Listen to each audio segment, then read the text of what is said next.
Touch mobile একটা প্রাপ্তবয়স্ক মানুষের চরিত্রের জন্য যেমন ক্ষতিকর, একটা ছোট পড়ালেখারত ছাত্রের জন্য, ছাত্রীর জন্য, আপনার স্টুডেন্টের জন্য, তার লেখাপড়ার জন্য ক্ষতিকর। বারিয়ারহাটে দারুল ইকরাম তালিমুল কুরআন একাডেমির কৃতি শিক্ষার্থী সংবর্ধনা ও পুরস্কার বিতরণী অনুষ্ঠান সম্পন্ন হয়েছে।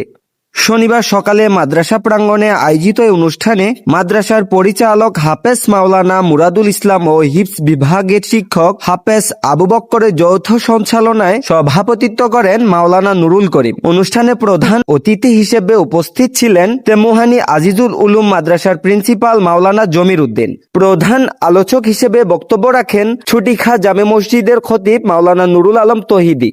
বিশেষ অতিথি হিসেবে উপস্থিত ছিলেন তেতুইয়া ইসলামিয়া মাদ্রাসার সিনিয়র শিক্ষক মাওলানা আবুল হোসেন নিজামী, বারিয়ারহাট মাদ্রাসাতুল মাদিনার পরিচালক হাফেজ মাওলানা রিয়াদুল ইসলাম, কদমতলা ইসলামিয়া দাখিল মাদ্রাসার সভাপতি রেদওয়ানুল হক, তালতলা ফকিরিয়া জামে মসজিদের খতিব মাওলানা আবু সাইদ, শিক্ষক রফিক উদ্দিন সহ অভিভাবক ও এলাকার গণ্যমান্য ব্যক্তিবর্গ। এ সময় প্রজন্ম মিরসরাই সহ বিভিন্ন বৃত্তি পরীক্ষায় বৃত্তিপ্রাপ্ত শিক্ষার্থী, বাংলাদেশ নুরানি তালিমুল কোরআন বোর্ড চট্টগ্রাম এবং মাদ্রাসার বার্ষিক পরীক্ষা A+ প্রাপ্ত শিক্ষার্থীদের মাঝে ক্রেস্ট ও পুরস্কার বিতরণ করেন আমন্ত্রিত অতিথিবৃন্দ।